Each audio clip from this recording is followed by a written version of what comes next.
Le goût âpre et la terreur sont les premières choses dont je prends conscience. Ma bouche est sèche, la langue collée au palais comme après une fièvre. La lumière d'abord, pas l'ouverture douloureuse de mes yeux, qui viendra plus tard, lourde et réticente, mais la perception d'une clarté pressante contre mes paupières closes, insistante comme un créancier à ma porte. Marie Perrin est devenue consciente de la lumière avant de devenir consciente d'elle-même. C'était mon premier avertissement que quelque chose avait horriblement mal tourné. Le deuxième avertissement fut la douceur sous ma joue. Du lin, du coton égyptien, si je ne me trompais pas, avec un nombre de fils que le modeste salaire de médecin de mon père, Pierre, n'aurait jamais pu justifier. Je connaissais les textiles comme je connaissais les herbes, au toucher, au poids, par l'histoire qu'ils racontaient des mains qui les avaient tissées. La maison de mon père, dans le vieux Lyon, sentait le phénol et la lavande séchée. Cette pièce-ci sentait la cire d'abeille et quelque chose de plus sombre. Du tabac, du cuir, un parfum masculin qui a serré mon estomac avant que mon esprit ne puisse articuler pourquoi. J'ai ouvert les yeux. Le plafond au-dessus de moi était à caisson, peint en crème et doré, capturant le soleil du matin qui s'inclinait à travers des fenêtres que je ne pouvais pas encore voir. La plâtrerie était de style Empire. Je pensais distraitement avant de me demander pourquoi cela importait. Pourquoi mon cerveau cataloguerait-il des détails architecturaux alors qu'il devrait cataloguer quelque chose de bien plus urgent? Où j'étais et pourquoi je ne me souvenais pas d'être arrivé? Je me suis redressé lentement. Ma tête a protesté, une douleur sourde derrière ma tempe droite qui s'est accentuée quand je me suis déplacé trop vite. La pièce a chancelé, puis s'est focalisée. Une chambre, pas la mienne. Le lit lui-même était énorme, un lit à baldaquin en acajou sombre avec des rideaux retenus par des cordons de soie. Le couvre-lit sous moi était vert forêt, brodé d'un motif que j'ai reconnu après un instant. Le blason des Delacroix. Je l'avais déjà vu, n'est-ce pas? Mais où? Ma robe était froissée mais intacte. J'ai passé mes mains sur le corsage de ma robe de jour en laine grise, pratique, adaptée au froid d'octobre lyonnais, et j'ai trouvé tous les boutons bien attachés. Mes bas étaient en place. Mes bottes se tenaient soigneusement à côté du lit, comme si quelqu'un les avait retirées avec soin. Mes cheveux étaient dénoués. Mes mains ont volé à ma tête, trouvant l'épaisse masse de cheveux bruns foncés dévalant mes épaules. Les épingles avaient disparu. Quelqu'un m'avait défait les cheveux. La douleur derrière ma tempe s'est intensifiée. J'ai pressé le bout de mes doigts à cet endroit et j'ai trouvé un gonflement sensible. Un nœud de la taille d'un œuf de rouge-gorge qui m'a fait grimacer. Une blessure, j'avais frappé ma tête. Mais comment et quand? Je me suis levé trop vite et la pièce a penché. J'ai agrippé le montant du lit jusqu'à ce que le vertige passe, puis je me suis dirigé vers les fenêtres sur des jambes qui me semblaient lointaines, comme si elles appartenaient à quelqu'un d'autre.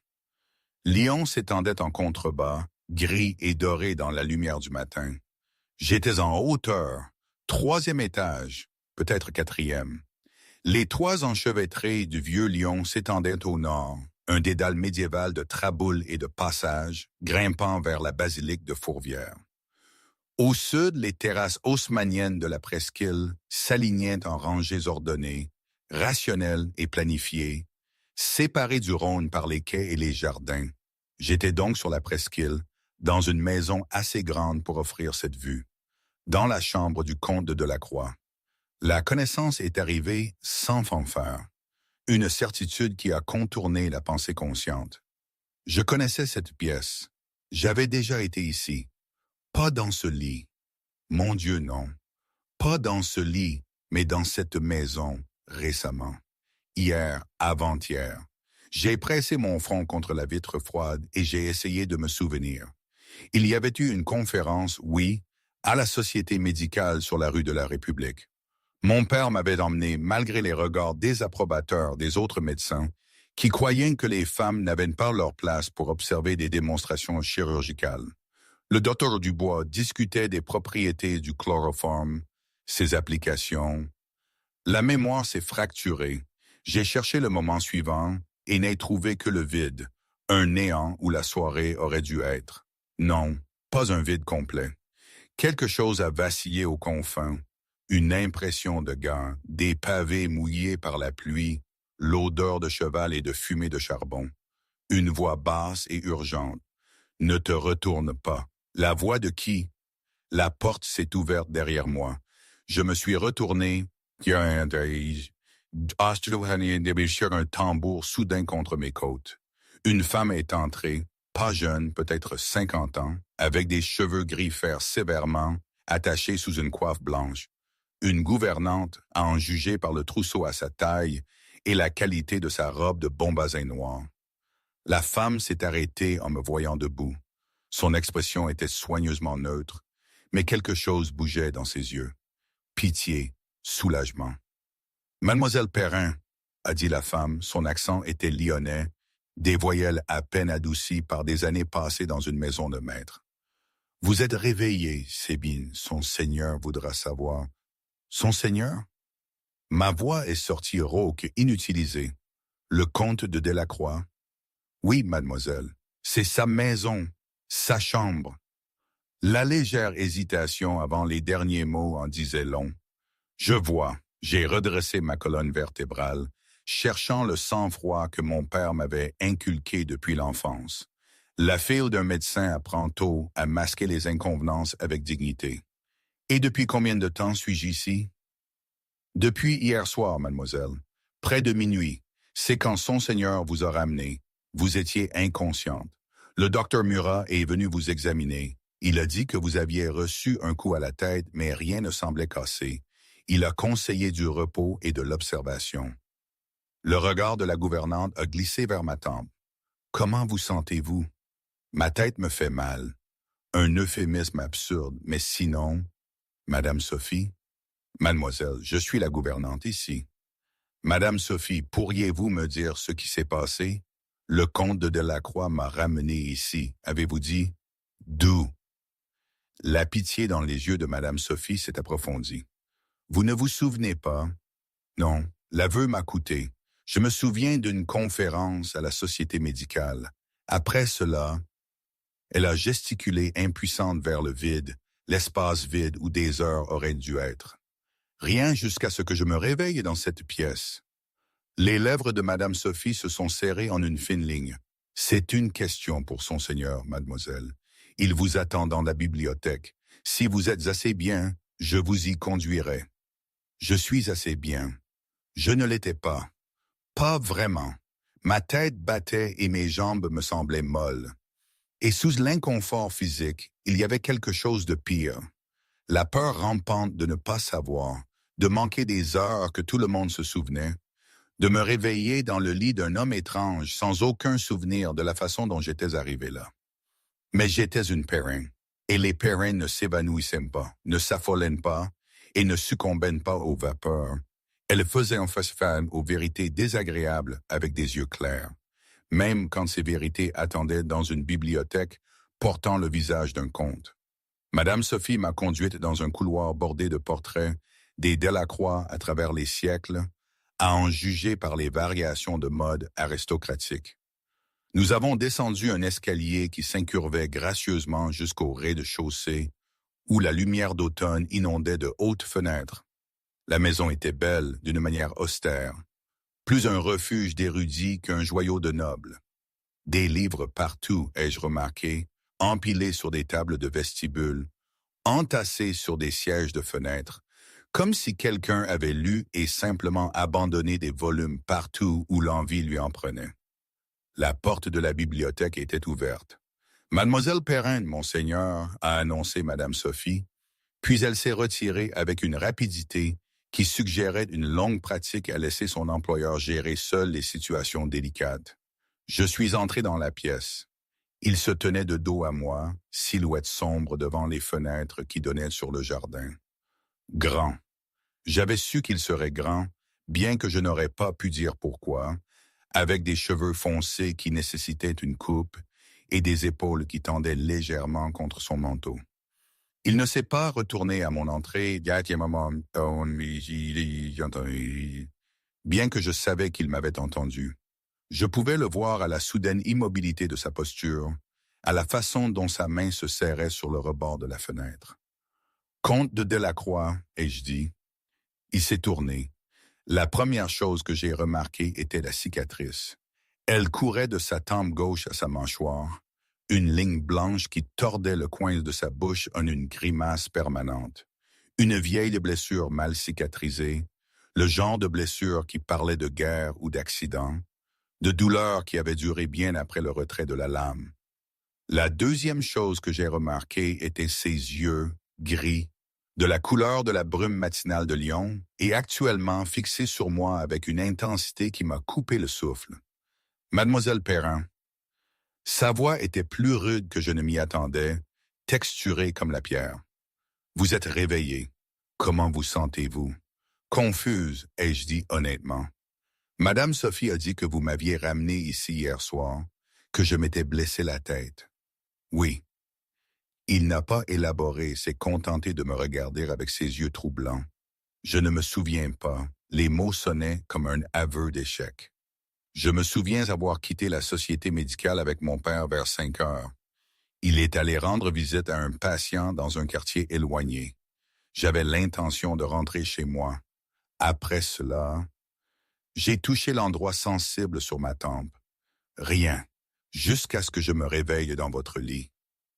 Quelque chose a vacillé sur son visage. Mon lit, votre chambre, du moins. Madame Sophie était très claire à ce sujet. Et quelle conclusion en avez-vous tiré de vous réveiller là? La question était brutale, presque cruelle.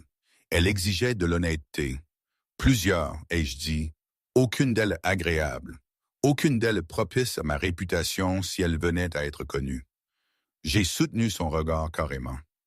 Ce qui m'amène à ma question, comte de Delacroix. Que s'est-il passé hier soir?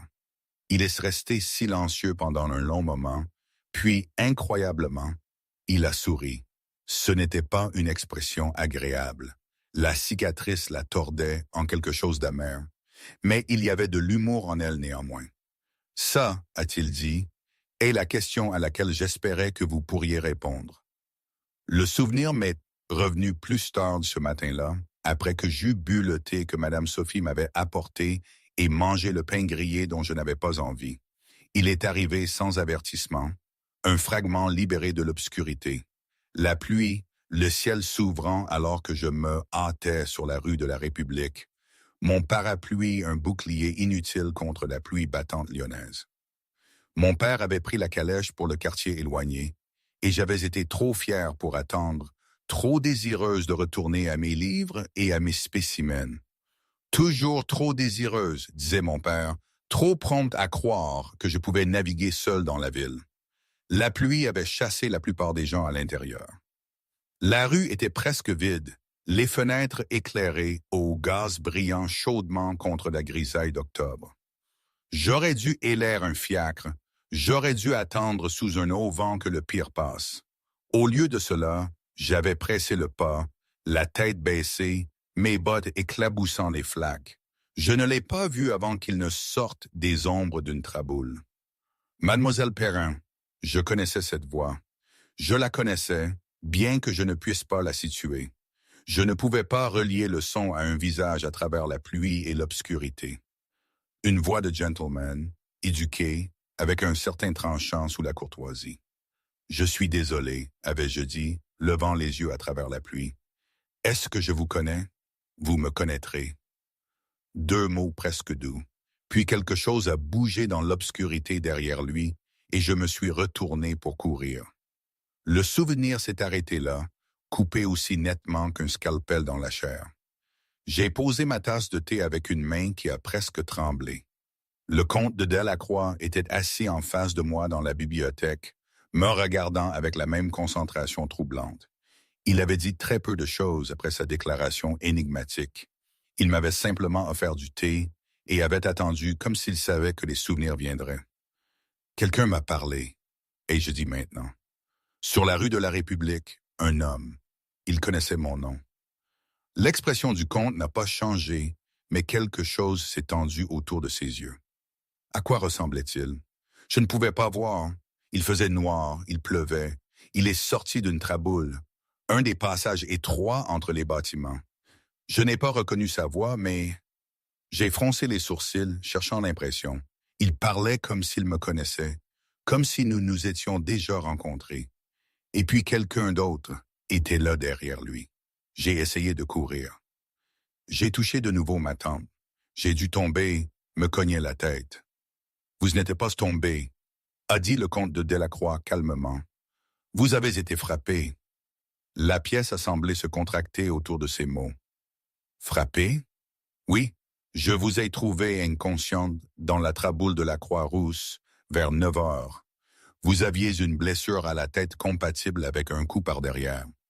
Votre réticule avait disparu. Il n'y avait personne d'autre quand je suis arrivé. J'ai absorbé cela avec soin, de la même manière que j'avais appris à absorber les conférences de mon père sur l'anatomie avec un détachement clinique. L'émotion tenue à distance. Vous m'avez trouvé. Comment? Je traversais la traboule de la Croix-Rousse en rentrant de l'université. J'ai vu une silhouette allongée par terre et j'ai investigué. Sa voix était soigneusement neutre, mais j'y ai entendu quelque chose en dessous. Une hésitation, comme s'il choisissait ses mots avec une prudence inhabituelle. Et vous m'avez amené ici, chez vous, et non à l'hôpital ou chez mon père. La maison de votre père est à la Guillotière, à près d'1,5 kilomètre. Vous saignez inconsciente. J'ai jugé qu'un abri immédiat était plus important que les convenances. Sa bouche s'est tordue, la cicatrice la tirait de cette façon, en quelque chose qui aurait pu être de l'autodérision. Un jugement que vous avez maintenant des raisons de regretter, j'imagine. J'aurais dû être en colère, aurais dû exiger de savoir pourquoi il n'avait pas envoyé chercher mon père immédiatement.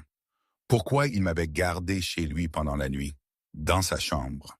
Le scandale à lui seul pouvait me ruiner, mais je n'étais pas en colère. Au lieu de cela, j'ai ressenti quelque chose d'inconfortablement proche de la gratitude. Vous m'avez sauvé la vie, ai-je dit. J'ai fourni des soins médicaux et un lit, à peine héroïque. Vous n'aviez pas à faire l'un ni l'autre. La plupart des hommes auraient envoyé chercher la gendarmerie et se seraient lavé les mains de l'affaire. Je ne suis pas la plupart des hommes, mademoiselle Perrin. Il s'est levé brusquement, se déplaçant à nouveau vers la fenêtre, sa claudication à peine visible. Une autre vieille blessure, ai-je pensé. Cet homme portait son histoire sur son corps comme un texte que je ne pouvais pas tout à fait lire. Et avant que vous ne me créditiez de trop de noblesse, vous devriez savoir que mes motifs n'étaient pas entièrement altruistes. Ah, il s'est tourné pour me faire face, rétro-éclairé par la matinée grise de Lyon. Je sais qui vous a attaqué. Ou plutôt, je sais pourquoi vous avez été attaqué. Et si j'ai raison... Il a fait une pause, la mâchoire serrée.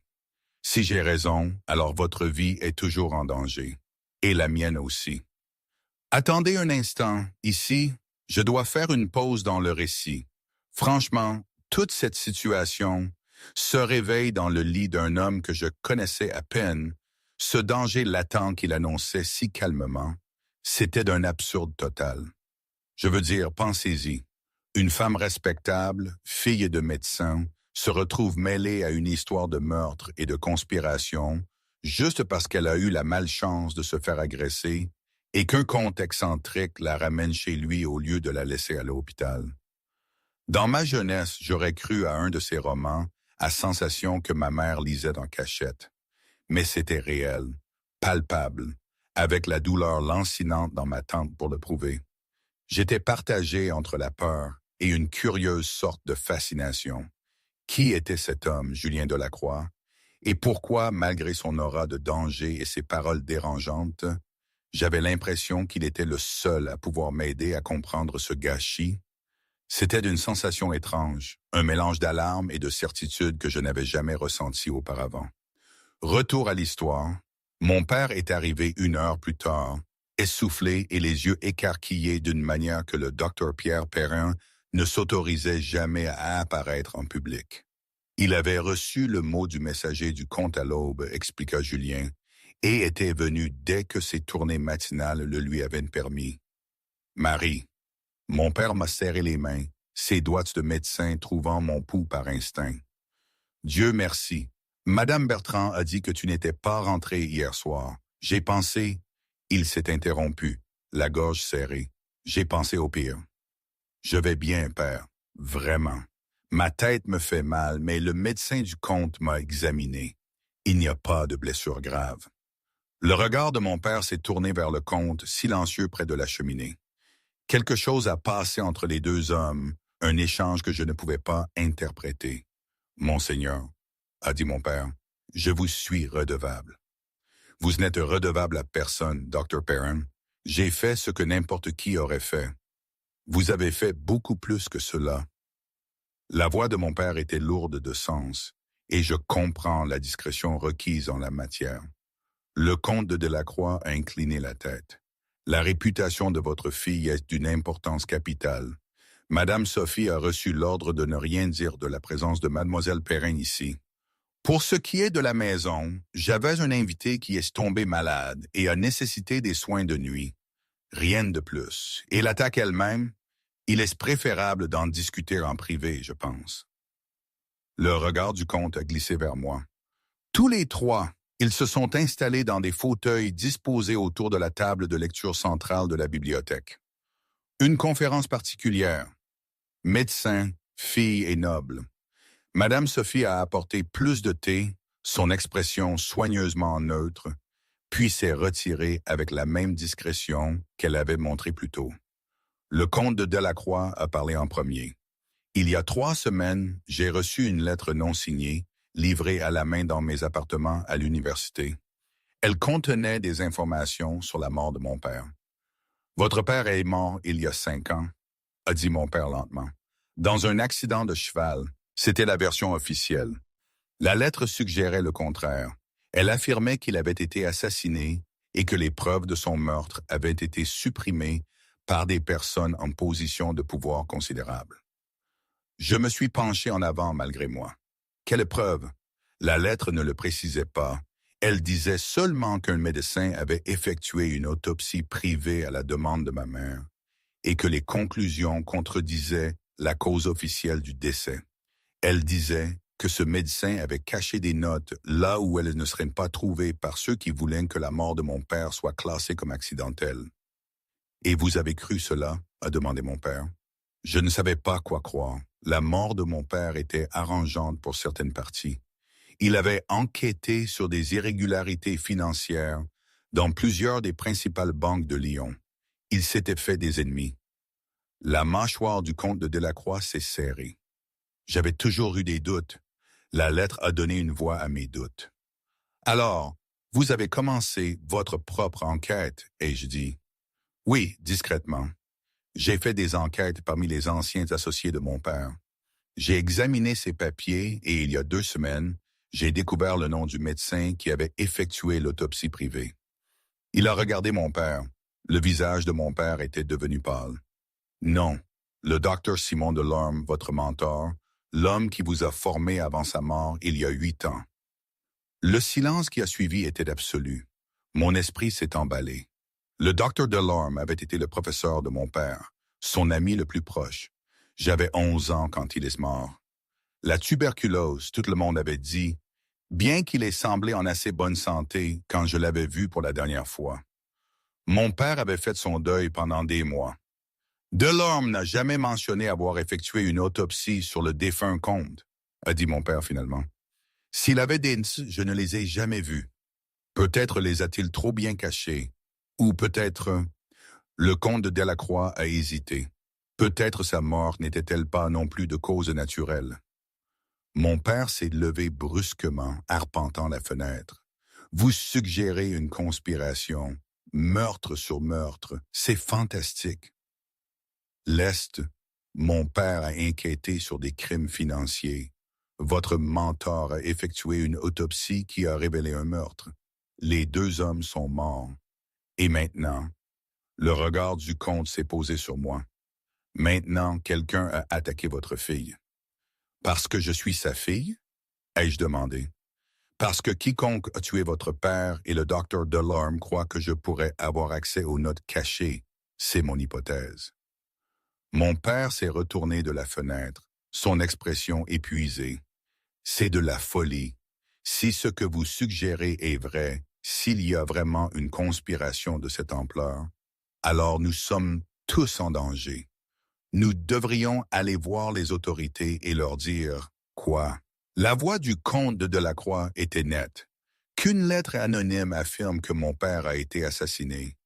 Qu'une autopsie privée effectuée il y a 5 ans pourrait contredire les conclusions officielles. Nous n'avons aucune preuve, aucune évidence, rien que des spéculations et une jeune femme avec une blessure à la tête qui ne se souvient pas de sa propre attaque. Alors que proposez-vous? Le comte a rencontré mes yeux. Nous trouvons les notes si elles existent. Si le docteur Delorme a vraiment documenté des preuves de meurtre, alors nous les trouvons et nous exposons quiconque a tué pour les garder cachés. Non, la voix de mon père était plate. Absolument pas. Je ne permettrai pas que Marie soit entraînée là-dedans. Elle a déjà été blessée. Je suis déjà entraîné là-dedans, père. J'ai gardé ma voix calme, raisonnable. Quelqu'un m'a attaqué hier soir. Que nous poursuivions cette enquête ou non, je suis maintenant une cible. Nous le sommes tous. J'ai regardé le comte de Delacroix. Au moins, si nous cherchons la vérité, nous avons une chance d'y mettre fin. Une chance de se faire tuer, a dit mon père amèrement. Peut-être, mais je préférerais mourir en combattant qu'attendre passivement la prochaine attaque. Les mots sont restés en suspens, trop dramatiques, trop proches de quelque chose tiré d'un roman à sensation, mais ils n'en étaient pas moins vrais. Le comte de Delacroix s'est levé. Il s'est dirigé vers une armoire et en a retiré un dossier qu'il a posé sur la table entre nous. Ce sont les papiers de mon père, ses notes d'enquête. Elles sont incomplètes. Il faisait attention à ne pas trop écrire, mais elle les mentionne 3 noms à plusieurs reprises. 3 hommes qu'il croyait impliqués dans la fraude financière qu'il investiguait. J'ai ouvert le dossier. L'écriture était audacieuse, confiante. La même main qui avait écrit des lettres exposées dans le hall d'entrée. J'ai parcouru les pages, transactions bancaires, notes de réunion, observations sur des écarts dans les registres. 3 noms apparaissaient encore et encore, entourés, soulignés, connectés par des lignes suggérant des relations. Le marquis Armand Delaunay, Monsieur Antoine Dubois, Monsieur Thomas Laurent. Dubois, ai-je murmuré. Je connais ce nom. Vous devriez. Sa fille, Mademoiselle Charlotte Delaunay, est l'une des figures les plus en vue de la société lyonnaise. Elle s'est donnée pour mission de se lier d'amitié avec des hommes influents. La façon dont le comte de Delacroix a dit « se lier d'amitié » ne laissait aucun doute quant à sa signification. Elle a essayé de se lier d'amitié avec vous. Elle a essayé. J'étais moins réceptif qu'elle ne l'espérait. Malgré tout le danger, la peur, la douleur dans ma tête, j'ai senti ma bouche se tordre. Comme c'est décevant pour elle. Son visage cicatrisé s'est transformé brièvement en quelque chose de presque un sourire. En effet. La deuxième mémoire est venue alors que je quittais la maison du comte de Delacroix avec mon père, en entrant dans le froid de l'après-midi. La traboule de la Croix-Rousse. Je courais, mes pieds glissant sur les pavés mouillés, ma tête battait là où j'avais été frappé. Non pas tombé, frappé, le coup irradiant toujours de la douleur à travers mon crâne. Derrière moi, des pas, 2 séries, se déplaçant rapidement. Mademoiselle Perrin. La voix d'avant, plus courtoise, urgente maintenant, avec une pointe de désespoir. S'il vous plaît, nous devons vous parler. Je ne me suis pas arrêté, impossible. Mon instinct criait au danger, même si mon esprit rationnel protestait que les gentlemen n'attaquaient pas les femmes dans les rues de Lyon. Sauf qu'ils l'avaient fait. Ils l'avaient fait. La ruelle débouchait sur la rue de la Croix-Rousse elle-même. Éclairage aux gants. Ah, des gens, la sécurité, et presque là. Quelque chose m'a frappé par derrière. Pas une main, quelque chose de plus lourd. Un bâton lesté, peut-être, ou la crosse d'un pistolet. Le monde a explosé en étoiles et en douleur. Et je tombais. Des bras m'ont rattrapé avant que je ne touche le sol. Des bras différents. Quelqu'un savait. Je te tiens. Une voix que je ne connaissais pas encore. Rauque d'alarme. Je te tiens. J'ai essayé de me concentrer sur le visage au-dessus de moi, mais l'obscurité m'entraînait, épaisse et irrésistible. La dernière chose dont je me souviens, ce sont des yeux gris et une cicatrice captant la lumière du gaz et l'odeur des livres et du tabac. Puis, rien. Marie. La main de mon père était sur mon coude, me stabilisant. Qu'y a-t-il? Un autre souvenir. Je courais. Ils m'ont poursuivi dans la traboule de la Croix-Rousse. Et puis j'ai regardé en arrière, vers la maison du comte de Delacroix, vers les fenêtres reflétant le soleil de l'après-midi. Il m'a rattrapé. Le comte. Il était là quand je suis tombé. La poigne de mon père s'est resserrée. Nous devons te ramener à la maison. Mais je l'ai à peine entendu. Je pensais au timing, à la précision requise pour que le comte de Delacroix se trouve exactement au bon endroit, au bon moment. Je pensais aux coïncidences et à quel point j'avais appris de mon père à me méfier d'elle. C'était étrange, cette révélation. Il m'avait suivi. D'abord, je me suis senti trahi, manipulé, mais en même temps, il était là. Il m'avait secouru. C'était le genre d'ambiguïté que mon père disait souvent impossible à réconcilier, mais que ma vie m'enseignait désormais omniprésente.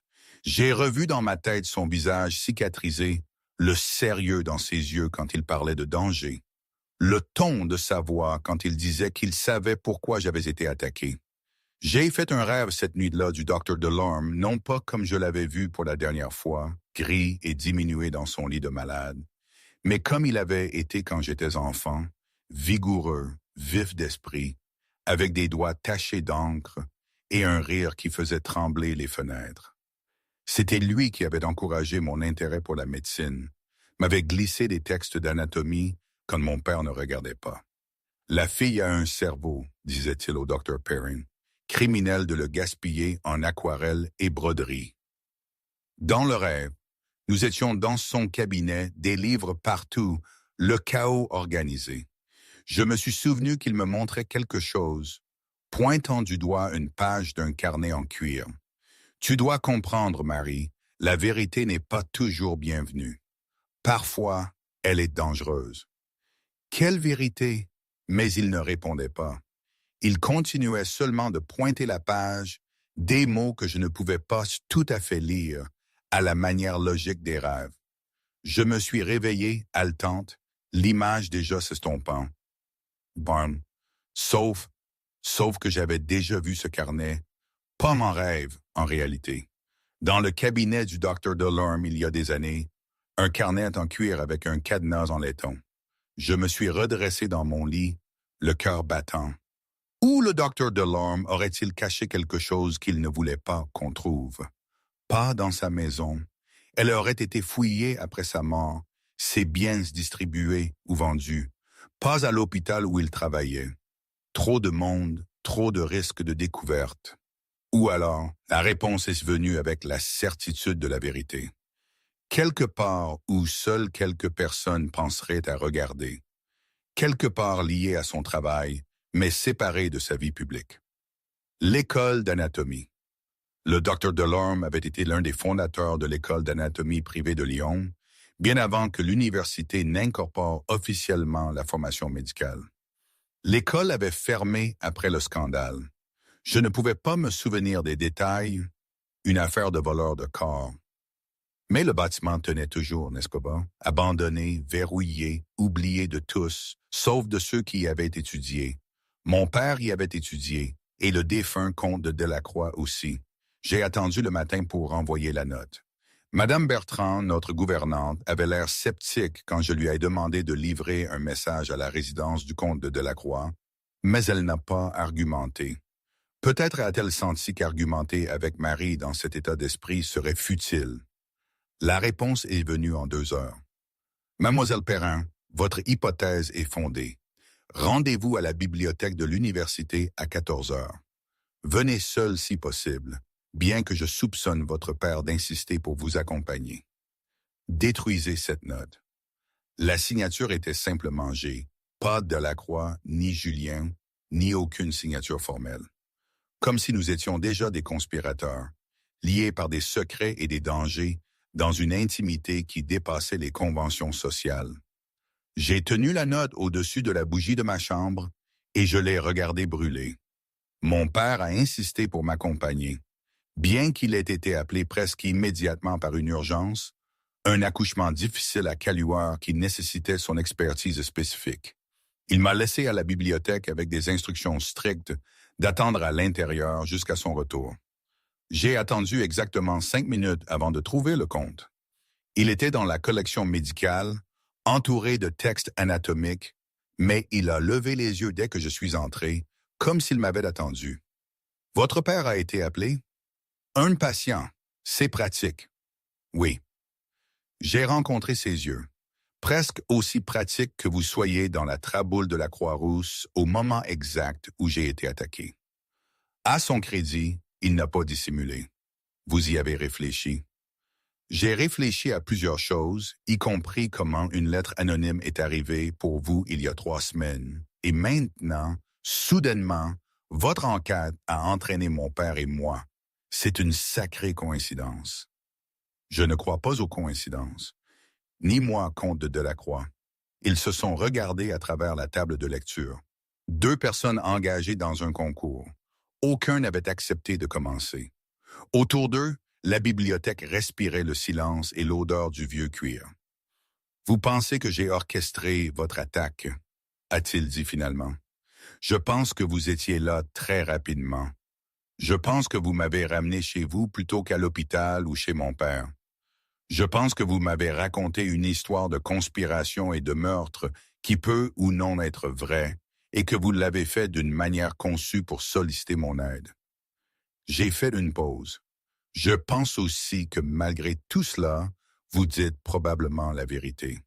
Son expression a changé. Pourquoi? Parce que vous êtes un terrible menteur. Quand vous mentez, votre main va sur votre côté. La vieille blessure, je suppose, comme si la malhonnêteté vous causait une douleur physique. Vous l'avez fait 2 fois hier quand vous étiez évasif sur la façon dont vous m'avez trouvé. J'ai incliné la tête. Alors, la vraie histoire, s'il vous plaît. Pourquoi étiez-vous dans la traboule de la Croix-Rousse? Et ne me dites pas que vous traversiez simplement. Personne ne traverse simplement la traboule de la Croix-Rousse à 9 heures un soir de pluie. Le comte de Delacroix est resté silencieux pendant un long moment. Puis, étonnamment, il a ri. Un son court et sec qui contenait plus d'amertume que d'humour. Vous êtes la fille de votre père. Il a le même talent pour voir à travers les tergiversations. Il s'est dirigé vers la fenêtre, mettant de la distance entre nous. Je vous suivais. Vous me suiviez. Depuis que la lettre est arrivée, je surveille la maison de votre père.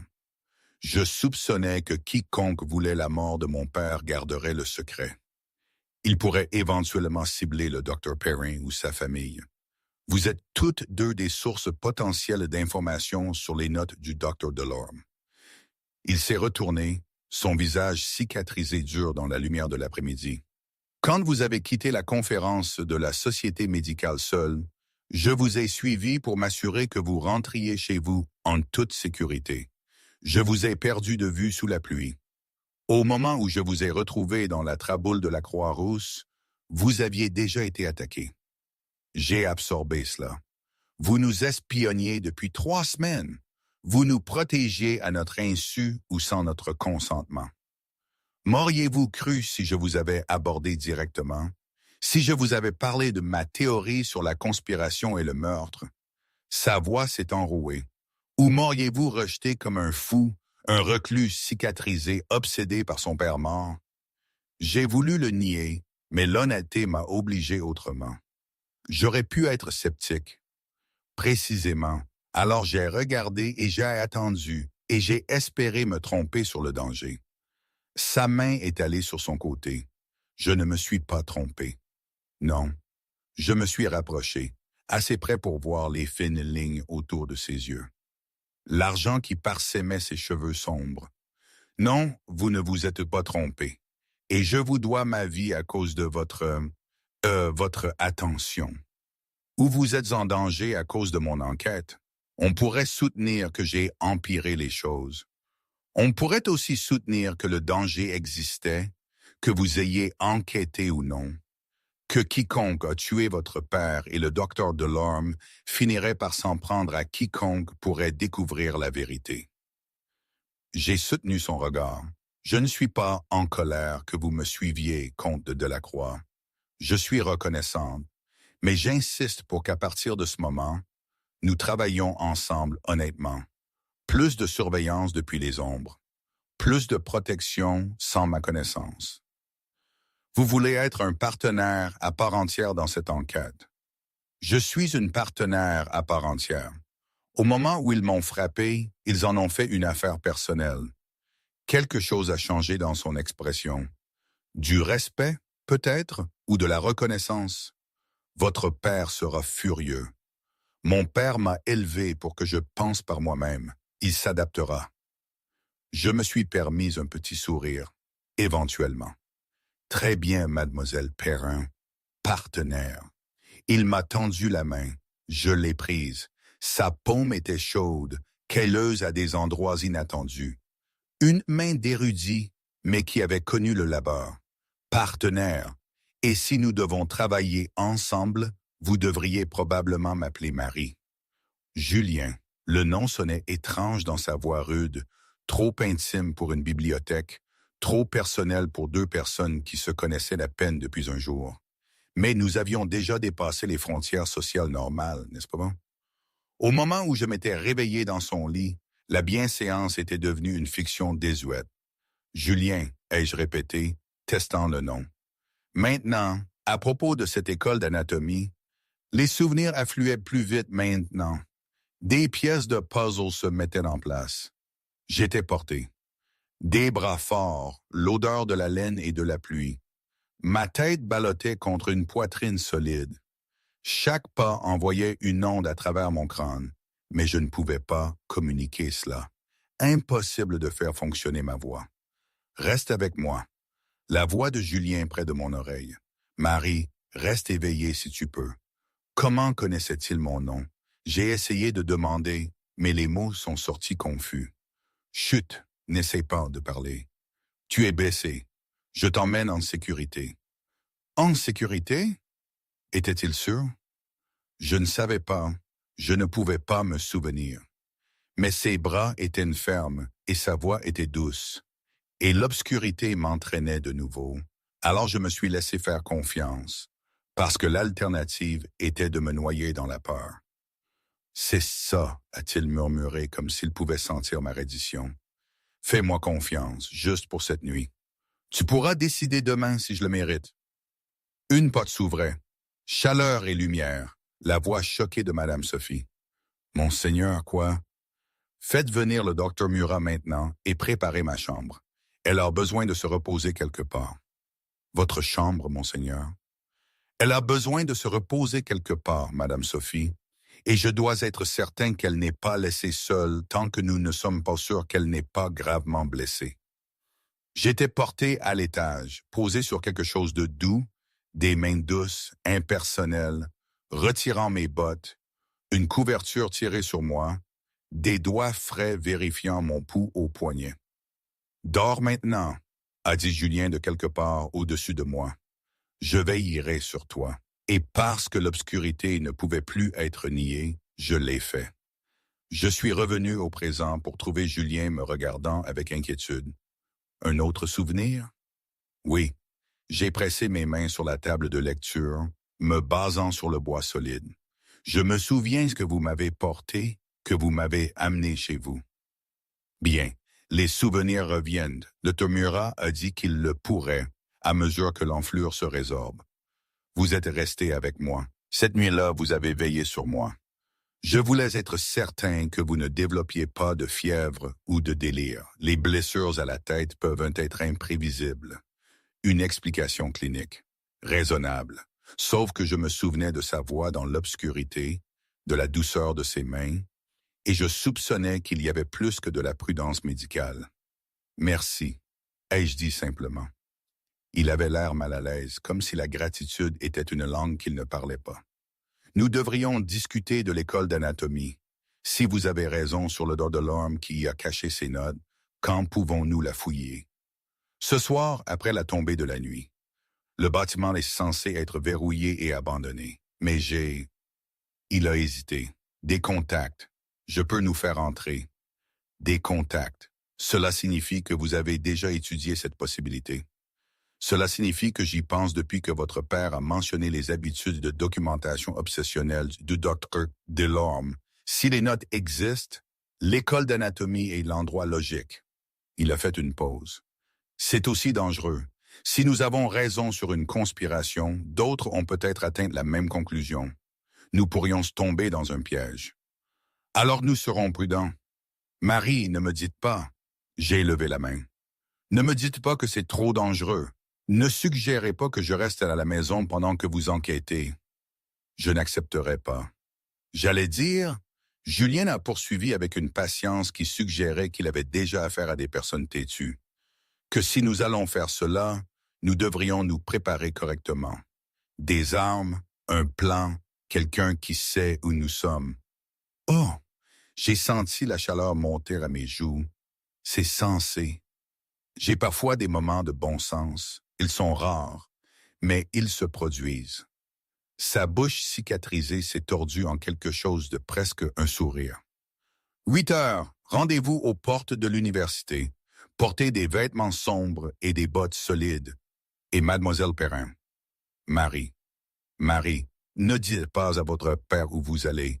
Si quelque chose nous arrive, je préférerais ne pas avoir sa mort sur ma conscience aussi. L'école d'anatomie était tapie dans l'ombre du Vieux Lyon, un bâtiment haussmannien tombé en ruine. Autrefois, il avait été grandiose.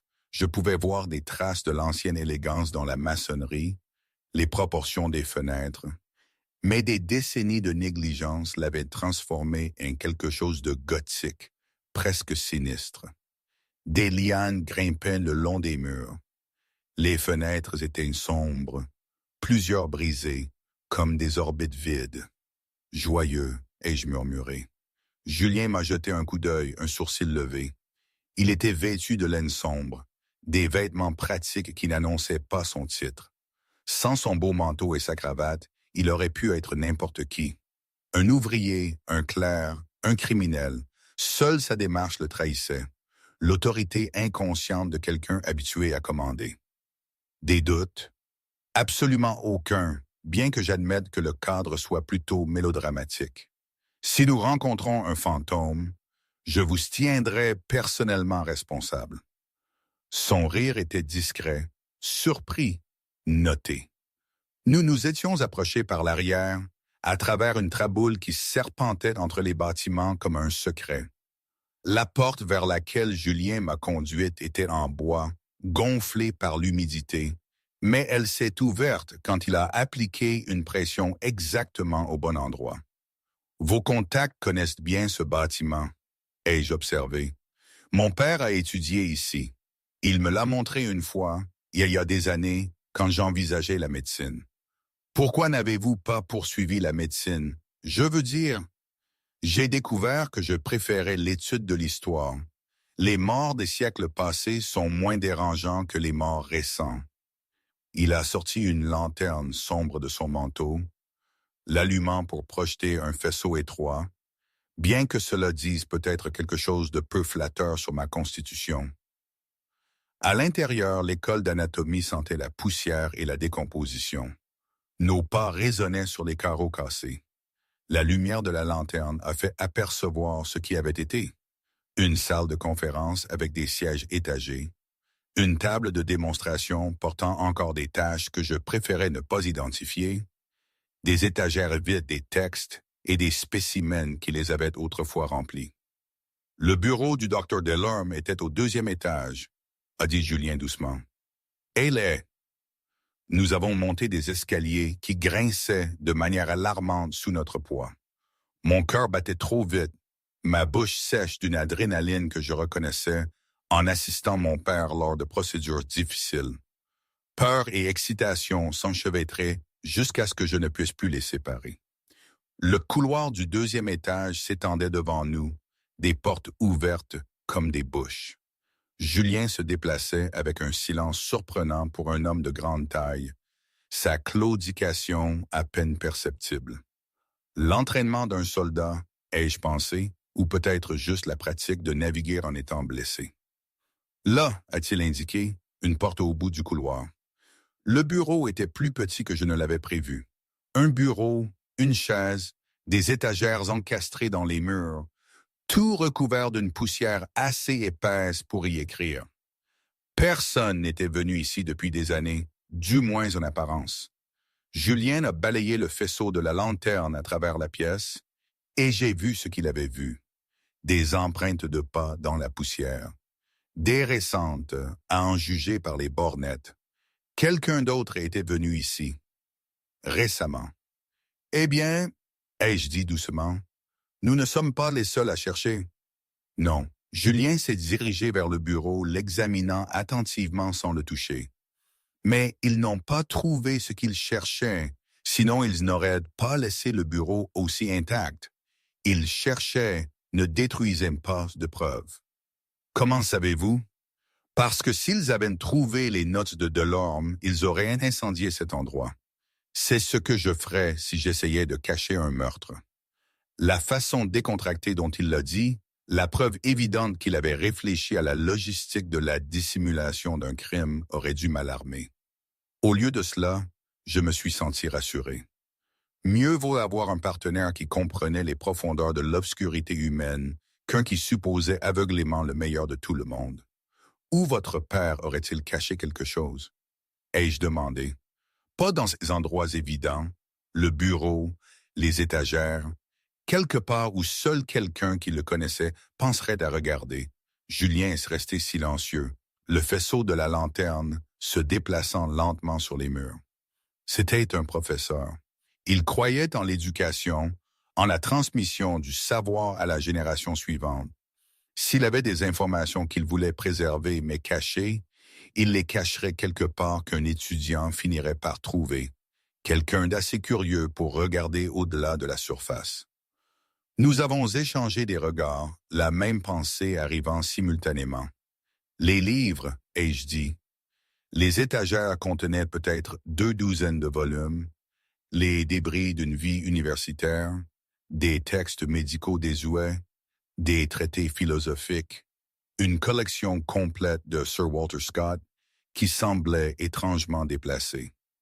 J'ai commencé à les retirer un par un, cherchant des espaces creux, des fausses couvertures, tout ce qui pourrait dissimuler des papiers. Rien. Julien examinait les étagères elles-mêmes, passant ses mains le long des bords. Attendez. Il a appuyé sur quelque chose que je ne pouvais pas voir, et une section de l'étagère a basculé vers l'intérieur avec un clic qui a semblé incroyablement fort dans le bâtiment silencieux. Derrière elle, une cavité d'environ 20 centimètres de profondeur. Et à l'intérieur de cette cavité, un carnet en cuir avec un cadenas en laiton. Mon Dieu, ai-je murmuré, vous l'avez trouvé. Mais Julien fronçait les sourcils, sa main toujours sur le carnet, ne le retirant pas. C'est trop facile. Facile? Nous cherchions depuis, quelqu'un d'autre était ici. Ils ont laissé des empreintes de pas. Pourquoi ne l'ont-ils pas trouvé? Le mécanisme n'est pas particulièrement sophistiqué. Quiconque examinant attentivement les étagères l'aurait découvert. Il avait raison. Le triomphe que j'avais ressenti un instant plus tôt s'est transformé en malaise. Un piège peut-être, ou le son est venu de derrière nous. Un pas délibéré, n'essayant plus la discrétion. Nous nous sommes tournés en même temps. Un homme se tenait dans l'embrasure de la porte, d'âge moyen, bien habillé, avec l'assurance de quelqu'un habitué à l'autorité. Il tenait un pistolet avec la désinvolture d'une longue familiarité. « Comte de Delacroix », a dit l'homme agréablement. « Et mademoiselle Perrin, je suppose. Comme c'est commode de vous trouver tous les deux ici, cela m'épargne la peine de vous chasser séparément. » Mon esprit s'est emballé essayant de le situer. J'avais déjà vu ce visage, j'en étais certaine. Où? Puis ça a cliqué, la conférence de la Société médicale. Il était là, debout à l'arrière de la salle, observant moi. Monsieur Antoine Dubois, a dit Julien calmement. Je me demandais quand vous vous montreriez. L'homme a souri. Ah oui?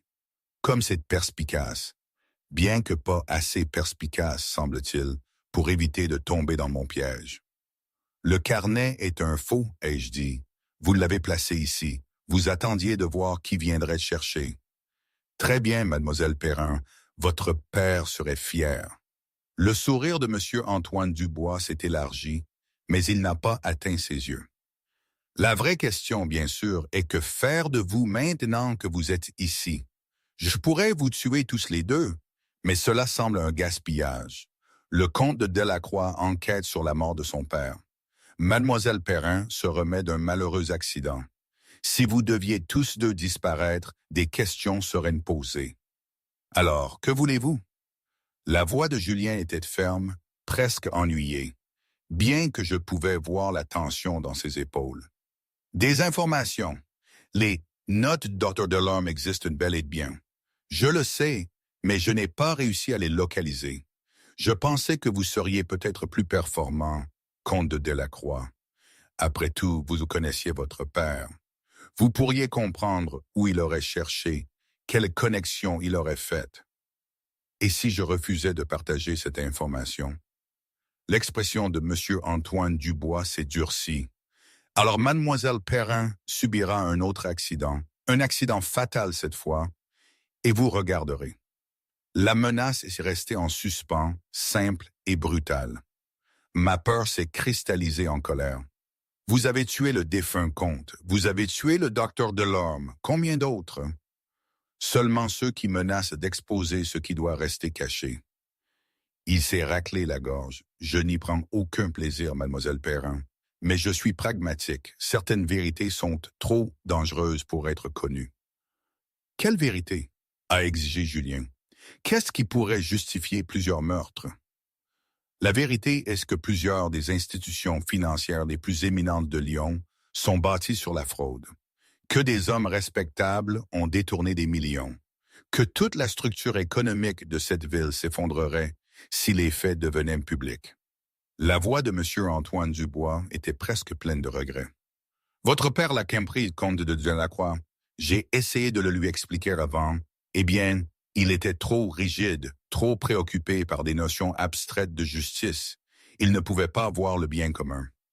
Le bien commun étant votre richesse et votre liberté continue et la stabilité économique de milliers de familles qui dépendent de ces institutions. Parfois, comte de Delacroix, des vies individuelles doivent être sacrifiées pour le bien-être collectif. J'avais la nausée.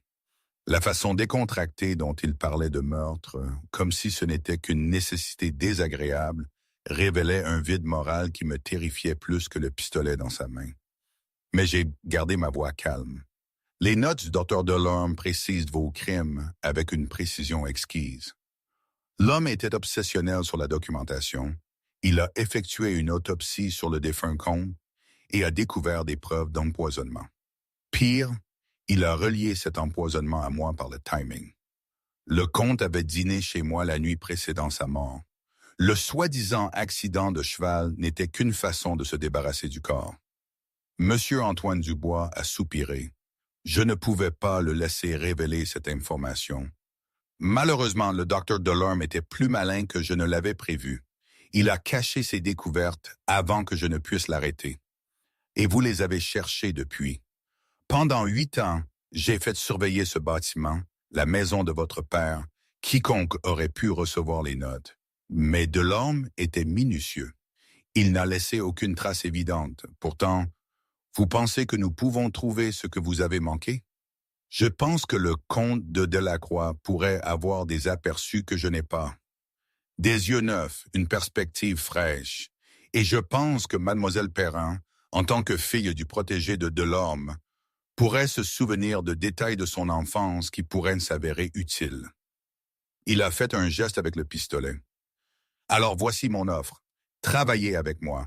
Aidez-moi à trouver et à détruire ces notes. En retour, je vous laisserai vivre tous les deux. Votre parole signifie quoi exactement? A demandé Julien sèchement. Vous venez d'avouer plusieurs meurtres. Pourquoi devrions-nous croire que vous honoreriez un accord? Parce que je ne suis pas irrationnel, comte de Delacroix. Je ne tue que lorsque c'est nécessaire. Si vous m'aidez à éliminer cette menace, vous m'êtes plus précieux vivant en tant que témoin que l'affaire est close, qu'aucune preuve n'existe. Mort, vous devenez des martyrs. Vivant, vous devenez mon assurance que personne d'autre ne reprendra cette enquête. C'était, ai-je réalisé, un argument logique, sociopathe, immoral mais logique. Nous avons besoin de temps pour réfléchir, ai-je dit. Monsieur Antoine Dubois a ri. Bien sûr, disons 3 jours, cela devrait être suffisant pour que le comte de Delacroix examine les papiers de son père avec des yeux neufs, pour que vous fouilliez vos souvenirs d'enfance. Nous nous reverrons quelque part de moins atmosphérique que cette ruine. Il a reculé vers la porte, le pistolet toujours pointé sur nous. N'essayez pas d'aller voir les autorités, au fait. J'ai des amis à la gendarmerie. Toute accusation que vous porterez disparaîtra dans les limbes bureaucratiques. Et s'il vous plaît, souvenez-vous, je sais où vous vivez tous les deux. Je connais vos routines. Courir serait imprudent. Puis il est parti, des pas s'éloignant dans le couloir. J'ai réalisé que j'avais retenu mon souffle. Je l'ai laissé sortir dans une expiration tremblante. Eh bien, c'était éclairant. Julien fixait la porte vide, son visage cicatrisé illisible. Il nous a laissé partir. Il veut que nous trouvions les notes pour lui. Oui, ce qui signifie qu'elles existent vraiment et qu'il ne sait vraiment pas où elles sont. Julien s'est tourné vers moi et quelque chose de féroce brûlait dans ses yeux gris. Nous avons 3 jours pour les trouver en premier. J'étais assise dans le cabinet de mon père, entouré des possessions restantes du docteur Delorme. Après sa mort, mon père avait sauvé ce qu'il pouvait. Des livres, des instruments, des papiers, incapable de consigner l'œuvre de son mentor à l'oubli. La plupart avaient été stockés au grenier, oubliés, prenant la poussière pendant 8 ans. Maintenant, ils étaient étalés sur toutes les surfaces, un puzzle en 3 dimensions. J'y étais depuis 6 heures. Mes yeux me brûlaient, ma tête me faisait mal là où j'avais été frappé. Un rappel persistant des enjeux. 3 jours, avait dit M. Antoine Dubois. Il restait 2 jours. Où auriez-vous caché quelque chose, Dr. Delorme?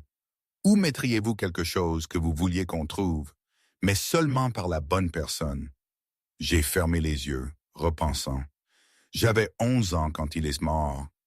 Assez âgé pour observer, assez jeune pour être ignoré. Le docteur Delorme m'avait laissé explorer son cabinet pendant que mon père et lui discutaient de cas. J'avais feuilleté des textes d'anatomie que je comprenais à peine, attiré par les illustrations détaillées. J'avais examiné sa collection de spécimens conservés dans l'alcool, à la fois fasciné et repoussé. Je l'avais regardé travailler. Le docteur Delorme avait été méticuleux. Chaque patient recevait un dossier. Chaque procédure était documentée. Chaque observation était enregistrée dans son écriture penchée distinctive. Les carnets. Mes yeux se sont ouverts brusquement. Le docteur Delorme avait tenu des carnets, des décennies entières, chacun soigneusement daté et indexé. Mon père les avait hérités, les avait ajoutés à sa propre collection. Il tapissait les étagères de ce cabinet. Des reliures en cuir marchant par ordre chronologique, mais il y avait un vide. Je me suis levé, me dirigeant vers les étagères, passant mon doigt le long des reliures. 1847, 1848, 1849, 1851, 1852. Le carnet de 1850 manquait, l'année de la mort du défunt comte. Père, ai-je appelé dans les escaliers. Père, où est le carnet du docteur Delorme de 1850? Mon père est apparu, essuyant des instruments chirurgicaux.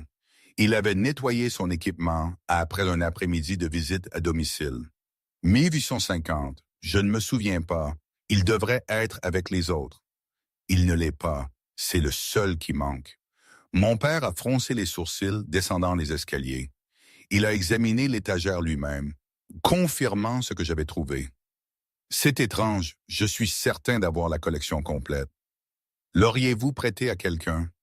Je ne prête pas les carnets de Delorme, ils sont trop précieux.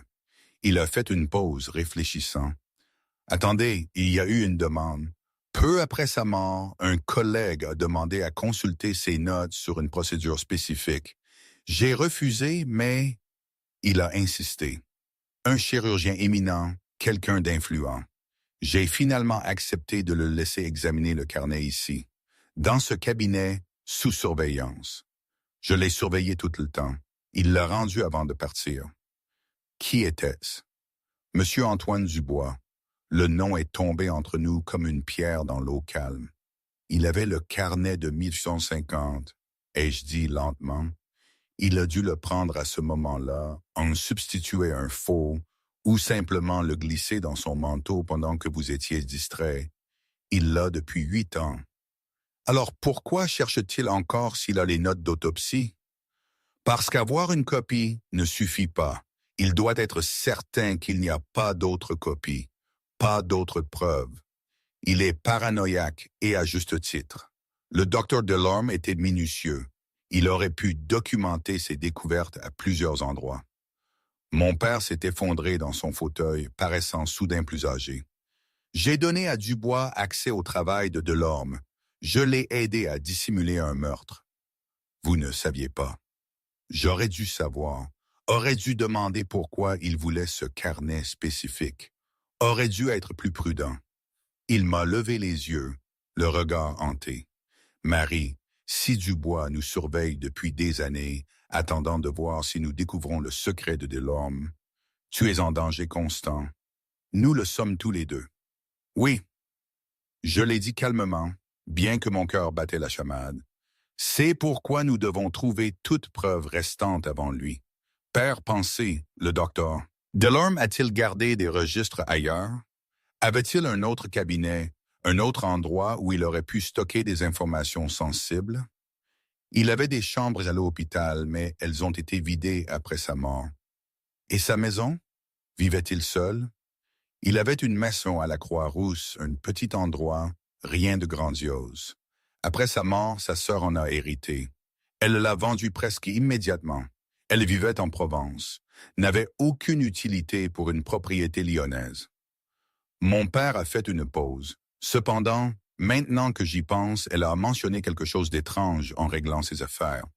Elle a dit que la maison semblait plus petite à l'intérieur qu'à l'extérieur. Elle a plaisanté en disant que peut-être Delorme avait des passages secrets, comme dans un roman gothique. J'ai senti mon pouls s'accélérer. Et si ce n'était pas une blague? La maison de la Croix-Rousse avait changé de main 3 fois depuis la mort du docteur Delorme.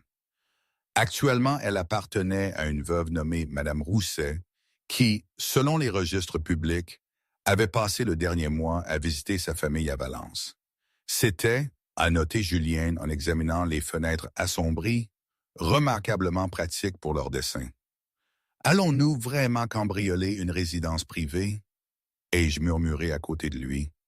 Nous étions accroupis dans l'ombre de l'autre côté de la rue, surveillant la maison pour des signes d'occupation. Nous enquêtons sur une scène de crime. Si nous entrons par une fenêtre déverrouillée, c'est simplement de la sérendipité. Sophistique. Je préfère éthique flexible. Attendez ici pendant que je vérifie l'arrière.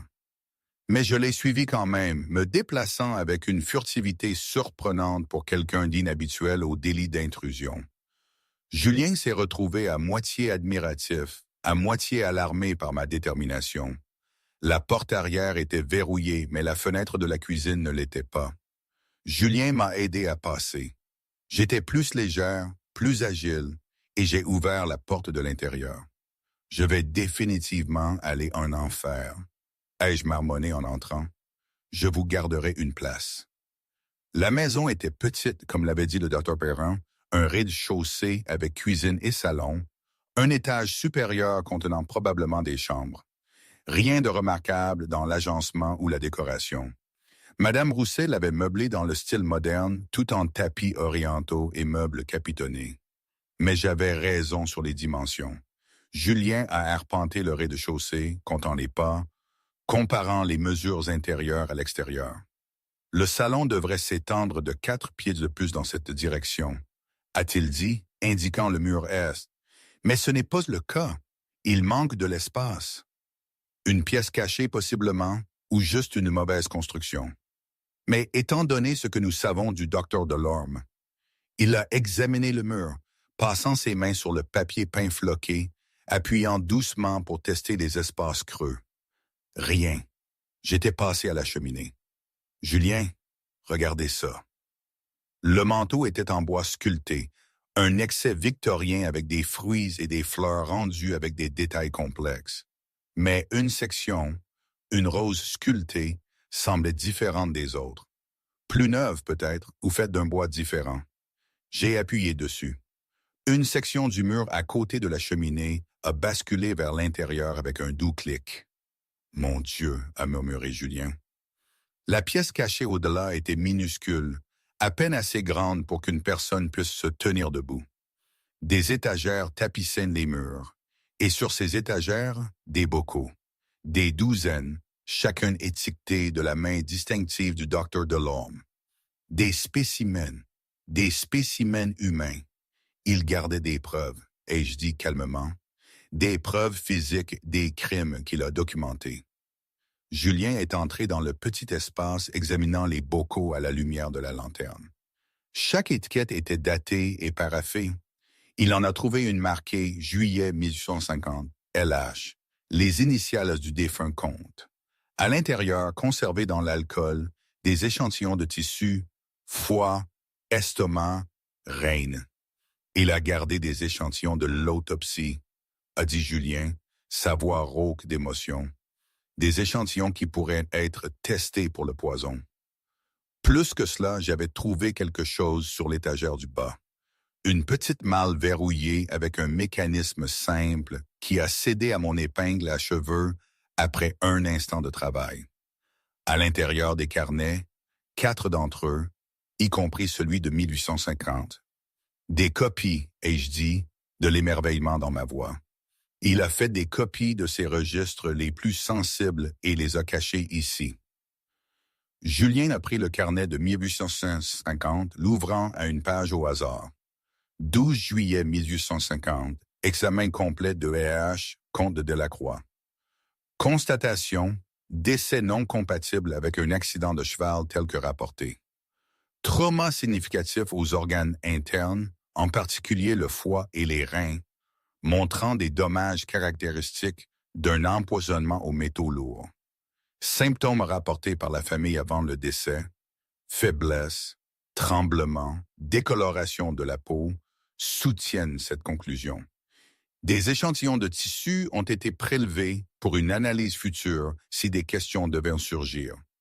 Soupçonne un empoisonnement sur une période de plusieurs semaines, administré en petites doses pour éviter la détection. Les mouvements du patient dans les semaines précédant le décès montrent des contacts fréquents avec AD, dont le patient enquêtait sur les transactions financières. Je crois que LH a été assassiné. J'ai partagé ces découvertes avec la veuve du patient, mais elle craint le scandale et m'a demandé de garder le silence. J'honorerai sa demande pour l'instant, mais je dois documenter la vérité. Si ce carnet est trouvé après ma mort, quiconque le lira doit savoir. Parfois, nous, médecins, voyons des choses qu'il ne nous est pas permis de dire à voix haute. Cela ne les rend pas moins vrais. Julien a refermé le carnet, ses mains tremblant légèrement. Il savait depuis le début, et il n'a rien dit. Parce que votre mère lui a demandé de le faire, ma voix était douce. Parce qu'elle avait peur du scandale, de ce que l'exposition signifierait pour vous et votre famille. Le docteur Delorme a respecté les souhaits d'une patiente, mais il ne pouvait pas laisser la vérité mourir complètement. Alors, il l'a caché, espérant qu'un jour quelqu'un se soucierait assez pour chercher. 8 ans, j'aurais pu savoir il y a 8 ans. Auriez-vous été prêt à l'entendre? Auriez-vous été capable d'agir en conséquence? J'ai touché son bras légèrement. Vous êtes ici maintenant, c'est ce qui compte. Il voulait argumenter, fulminer contre l'injustice de toutes ces années perdues. Mais j'avais raison. À 18 ans, frais de son service militaire et apprenant encore à vivre avec ses cicatrices, il n'aurait pas pu mener cette enquête. Il avait été trop brisé, trop concentré sur la survie. Maintenant, cependant, il pouvait chercher la justice pour son père. Nous devrions prendre les carnets et les spécimens, a-t-il dit. Des preuves pour les autorités. Monsieur Antoine Dubois a des amis à la gendarmerie. Vous l'avez dit vous-même. Alors nous irons plus haut, au Lord avocat, au pouvoir judiciaire, quelque part au-delà de l'influence de Dubois. Julien a soigneusement placé les carnets dans sa sacoche. Avec ces preuves, avec la documentation du Dr Delorme et les échantillons physiques qui peuvent être testés, le bruit est venu de l'avant de la maison, la porte s'ouvrant, des pas entrant. Julien et moi avons gelé, absolument certains. La femme a dit qu'il serait ici ce soir. Une voix d'homme inconnu. Positif. Elle a été fiable jusqu'à présent. Une deuxième voix. Celle-là, Julien l'a reconnue. L'un des associés de Dubois, un homme qu'il avait vu le suivre plusieurs jours auparavant. Nous avions été trahis. Quelqu'un l'avait dit à Dubois pour la maison de la Croix-Rousse. Par l'arrière, a murmuré Julien. Il m'a pris la main, me tirant de la pièce cachée. Nous avons traversé la cuisine en silence, mais la porte arrière était maintenant verrouillée de l'extérieur. Quelqu'un avait fait le tour pendant que nous étions dans le salon. Piégé. À l'étage, ai-je sifflé. Le toit. Nous avons monté les escaliers deux par deux, cherchant à la fois le silence et la vitesse. Derrière nous, les pas sont entrés dans le salon. Des exclamations de surprise alors que les hommes de Dubois découvraient la pièce cachée ouverte. « Ils sont là, fouillez la maison !» L'étage supérieur avait 3 chambres et une salle de bain. Je suis allé directement à la plus grande chambre. J'ai jeté la fenêtre. Une gouttière en cuivre courait le long du bord du toit, juste à portée de main. « Vous ne pouvez pas être sérieuse, » a dit Julien. « Vous avez une meilleure idée? » Je n'ai pas attendu de réponse. J'ai juste relevé mes jupes et j'ai grimpé par la fenêtre avec l'aisance de quelqu'un qui avait escaladé des arbres enfants. Julien a suivi, sa jambe blessée protestant contre l'angle maladroit, son cœur battant contre ses côtes. Le toit était en pente, glissant de la rosée du soir. Je me suis déplacé le long de la gouttière avec une confiance exaspérante, puis j'ai sauté sur une section inférieure du toit qui couvrait l'extension de la cuisine. De là, c'était un saut gérable jusqu'au mur du jardin et du mur à la ruelle au-delà. Julien a atterri lourdement, sa jambe fléchissant. Je l'ai rattrapé avant qu'il ne tombe. « Pouvez-vous courir? Puis-je faire autre chose? » Nous avons couru derrière nous des cris, la poursuite. Mais les ruelles de la Croix-Rousse étaient étroites et labyrinthiques, et nous avions l'avantage du désespoir. Nous ne nous sommes pas arrêtés avant d'atteindre la rue de la République, où la foule et les lampes à gaz offraient une sécurité et anonymat. Je respirais difficilement, mon visage rougi par l'effort. Mes cheveux s'étaient échappés de leurs épingles, tombant autour de mes épaules. J'avais l'air sauvage, incivilisé. Belle d'une manière qui a serré la poitrine de Julien. Nous l'avons fait, ai-je dit, riant à bout de souffle. Nous avons trouvé les preuves et nous nous sommes échappés. Nous l'avons vraiment fait. Oui, nous l'avons fait.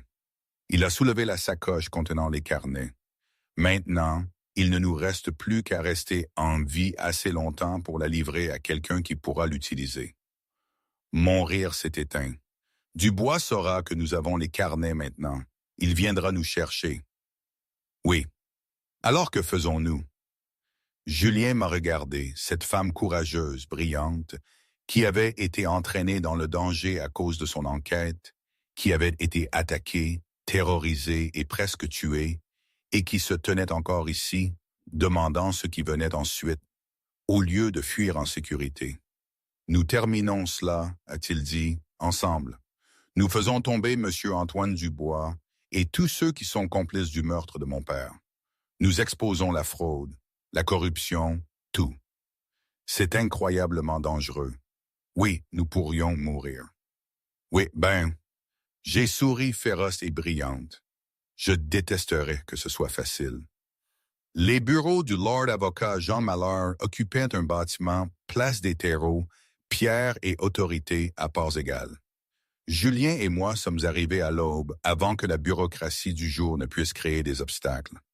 Le Lord avocat Jean Mallard était un homme d'une 60aine d'années, barbu et aux yeux perçants. Il a écouté notre histoire avec une expression qui ne trahissait rien, examinant les carnets et les spécimens que nous avions apportés avec une attention minutieuse. Quand nous avons terminé, il est resté silencieux pendant un long moment.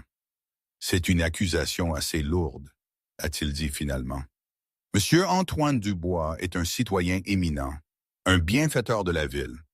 Vous me demandez de croire qu'il est un meurtrier et un fraudeur. Nous vous demandons d'examiner les preuves, ai-je dit. Les carnets du docteur Delorme documentent tout. Les conclusions de l'autopsie, les crimes financiers sur lesquels le comte de Delacroix enquêtait. Les échantillons de tissu peuvent être testés pour le poison.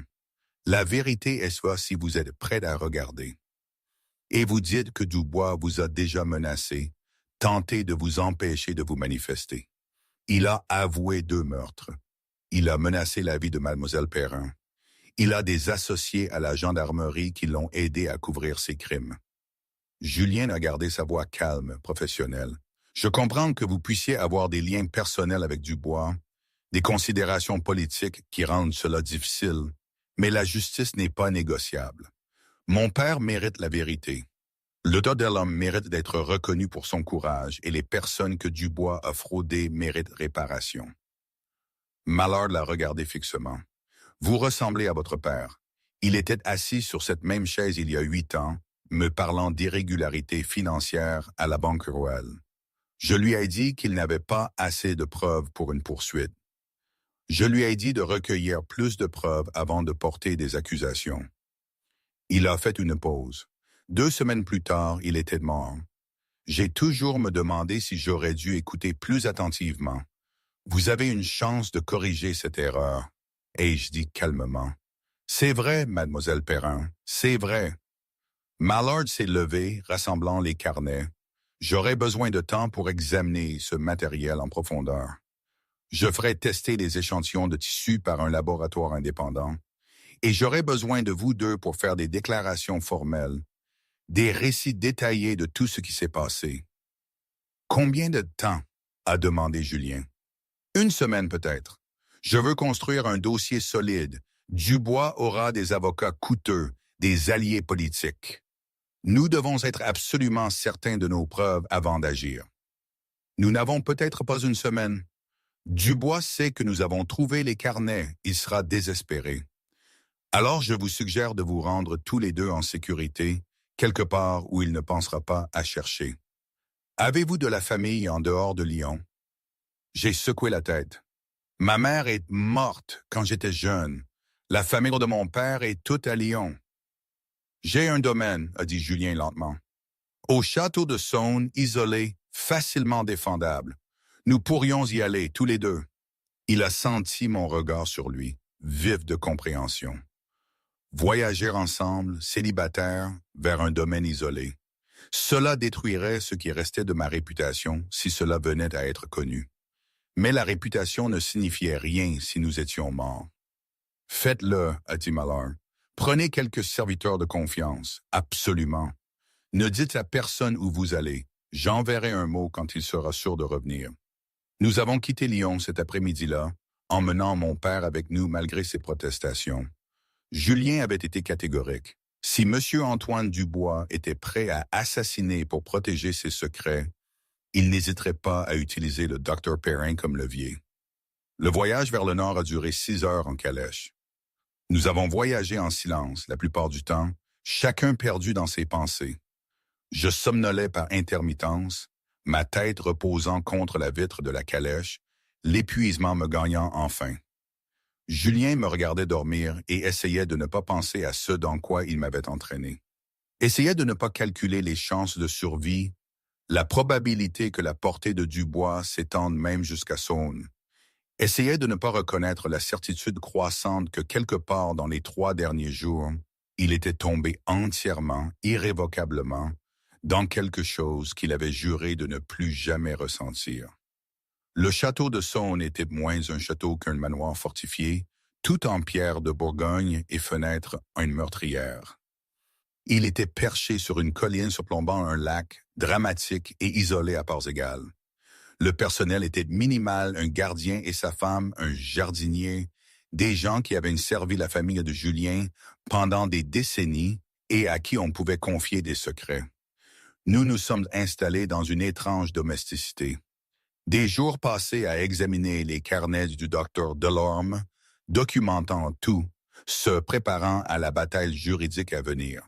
Les soirées passées au coin du feu, à parler ou à lire dans un silence complice.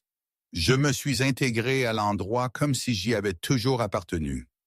J'ai exploré le domaine, catalogué les plantes du jardin négligé, organisé la bibliothèque chaotique de Julien avec une efficacité impitoyable. Je l'ai défié aux échecs et j'ai gagné plus souvent qu'à mon tour.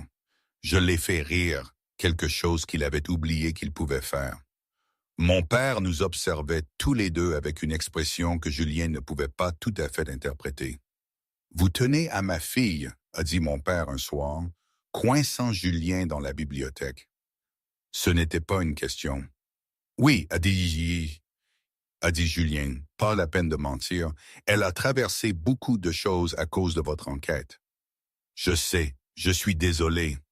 Ne soyez pas désolé. Elle n'aurait pas voulu être protégée de la vérité, même si j'en avais eu le pouvoir. Marie a besoin d'un but comme d'autres personnes ont besoin d'air. Mon père a souri légèrement. Elle est comme sa mère à cet égard. Brillante et têtue et absolument incapable de reculer devant un défi. Elle est extraordinaire, a dit Julien calmement. Oui, et elle mérite quelqu'un qui le voit, quelqu'un qui n'essaie pas de la diminuer pour se sentir plus grand. Mon père a rencontré ses yeux directement. Je pense que vous pourriez être cette personne, comte de Delacroix. Je suis... Julien s'est arrêté, incertain de comment l'articuler. Je suis abîmé. J'ai des cauchemars sur la guerre. Je ne suis pas entier. Ni elle. Elle a perdu sa mère à 8 ans. Elle a été attaquée, menacée. Elle a ses propres cicatrices, juste moins visibles que les vôtres. La voix du médecin était douce. Nous sommes tous abîmés, Julien. La question est de savoir si nous laissons ce dommage nous définir ou si nous trouvons des personnes qui nous aident à guérir. Le mot est arrivé le 5e jour au château de Saône. Un messager du Lord Avocat Mallard, taché par le voyage et épuisé. Monsieur Antoine Dubois avait été arrêté. Les échantillons de tissu avaient été testés positifs à l'arsenic. 2 des associés de Dubois s'étaient retournés contre lui en échange de clémence, confirmant le stratagème de fraude. Le dossier était solide, c'était fini. Nous avions gagné. J'ai lu la lettre 2 fois comme si je ne pouvais pas tout à fait y croire. Il va vraiment être jugé. Dubois fera face à la justice. Le mentor de votre père sera réhabilité, a dit Julien. La vérité sera connue. Et votre père. J'ai touché sa main légèrement. Vous avez découvert ce qui s'est passé. Vous l'avez vengé. Nous l'avons découvert. Nous l'avons vengé. Julien a tourné sa main, entrelaçant ses doigts avec les miens. Je n'aurais pas pu faire cela seul, Marie. Vous m'avez sauvé la vie aussi sûrement que j'ai sauvé la vôtre dans la traboule de la Croix-Rousse. Alors, nous sommes à quitte ou double? Pas du tout. Elle l'a regardé, une question dans les yeux. Julien a pris une inspiration. Il avait répété ce discours une 12aine de fois dans sa tête, trouvant toujours les mots inadéquats. Mais il n'y avait pas de moment parfait, pas de formulation idéale. Il n'y avait que la vérité. « Je t'aime », a-t-il dit simplement. « Je sais que c'est trop rapide, trop tôt. Je sais que tu pourrais trouver mieux qu'un reclus cicatrisé avec une jambe abîmée et un talent pour attirer le danger. Mais je t'aime quand même. J'aime ton courage et ton intelligence et la façon dont tu organises les étagères par ordre alphabétique des auteurs au lieu de par sujet, comme une personne rationnelle. J'aime que tu grimpes sur les toits et que tu croches les serrures et que tu refuses d'être protégé quand la protection signifie manquer la vérité. J'aime, je l'ai embrassé. Ce n'était pas un baiser doux. C'était féroce et certain, une affirmation.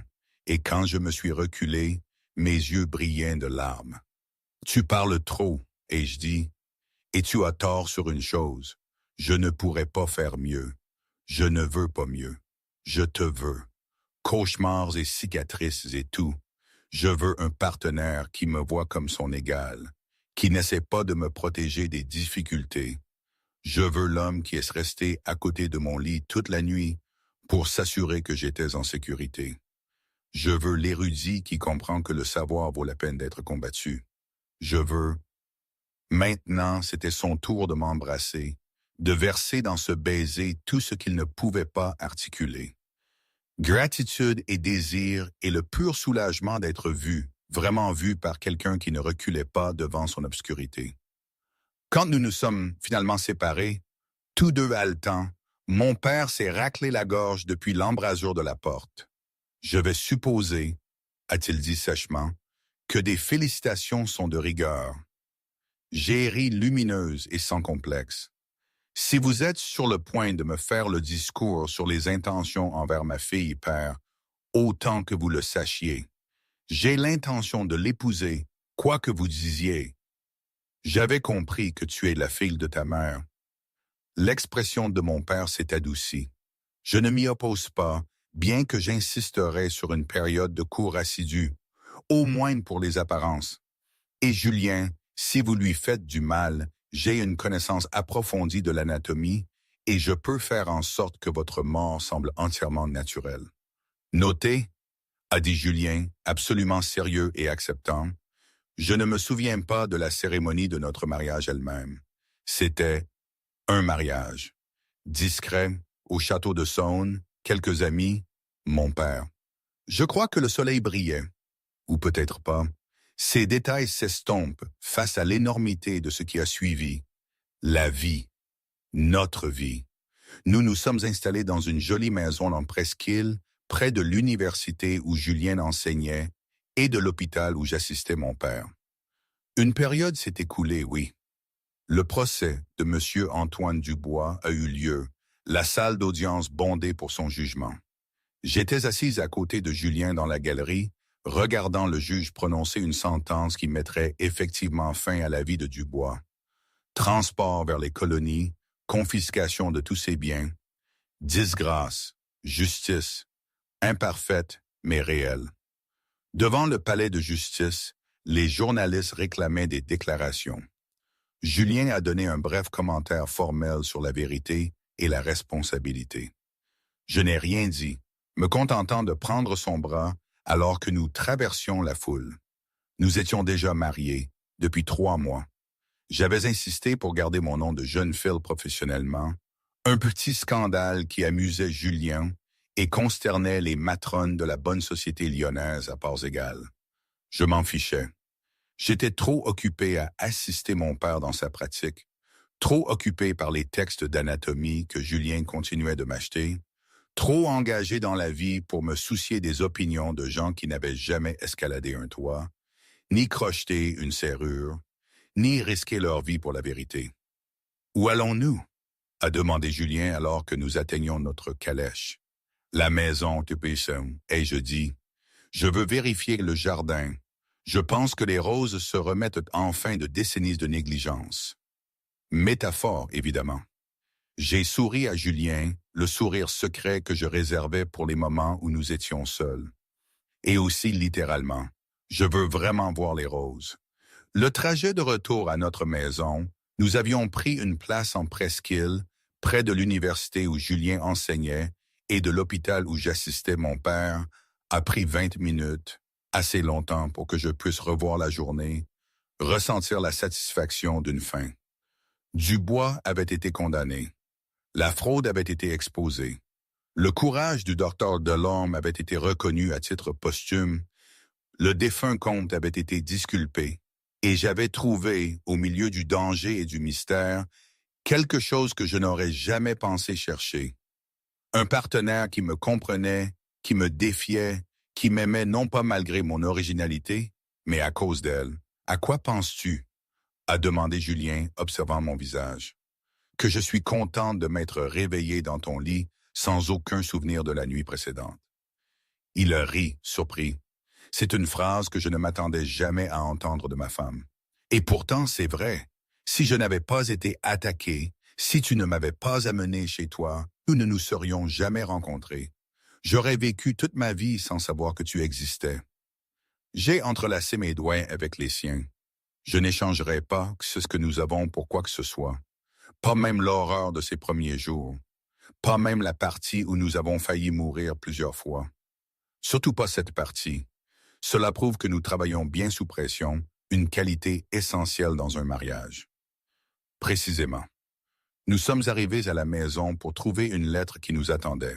Le Lord avocat Jean Mallard demandait la consultation de Julien sur une autre affaire de fraude financière potentielle. Apparemment, nos compétences d'enquêteurs avaient acquis une réputation.